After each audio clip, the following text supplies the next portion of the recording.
বয়স ৪৩ ছুঁই ছুঁই, অথচ শোয়েব মালিকের ফিটনেস লেভেল দেখলে কে বলবে বয়স ৪০ পেরিয়েছে বহু আগেই। ফ্র্যাঞ্চাইজি ক্রিকেটে দেখা মেলে হরহামেশাই, তবে পাকিস্তানের জার্সিতে এই অলরাউন্ডার সবশেষ খেলেছিলেন ২০২১ সালের নভেম্বরে বাংলাদেশের বিপক্ষে।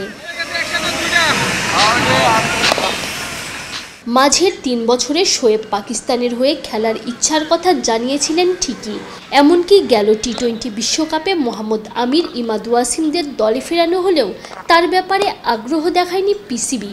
ফলে ধীরে ধীরে মেন ইন গ্রিনদের হয়ে খেলার আগ্রহ শোয়েব মালিক নিজেই হারিয়ে ফেলেছেন। সম্প্রতি পাকিস্তানের এক টিভি শোতে জানিয়েছেন দেশের হয়ে আর খেলতে চান না তিনি। আনঅফিসিয়ালি হলেও ব্যাট তুলে রাখার ঘোষণা দিয়েছেন পাকিস্তানি এই অলরাউন্ডার। জানিয়েছেন দীর্ঘ ২৫ বছরের পথ চলা এখানেই তিনি থামাতে চান। বর্তমান জীবন নিয়েই খুশি আছেন শোয়েব মালিক।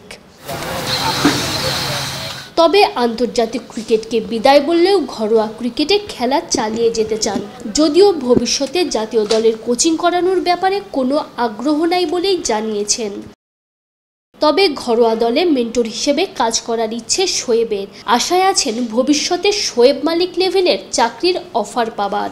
২৫০টিরও বেশি ডিজাইন অপশন নিয়ে ওয়ালটন স্মার্ট ফ্রিজ, বোঝে আপনার প্রয়োজন। ১৯৯৯ সালে ওয়েস্ট ইন্ডিজের বিপক্ষে ওয়ানডে দিয়ে আন্তর্জাতিক ক্রিকেটে অভিষেক। জাতীয় দলের জার্সিতে খেলেছেন ৪৪৬ ম্যাচ। সবশেষ খেলেছেন লিজেন্ডস ওয়ার্ল্ড চ্যাম্পিয়নশিপে। ৩50 সহ ৭ ম্যাচে করেছেন ২৪৫ রান। হয়েছেন টুর্নামেন্টের সর্বোচ্চ রান সংগ্রাহক। শোয়েব উইকেটও নিয়েছেন ৯টা। তাতেই বোঝা যায় বয়স বাড়লেও ব্যাটে বলে এখনও প্রতিপক্ষের ভয়ের এক নাম শোয়েব মালিক। তানজিম ঐশী, অলরাউন্ডার।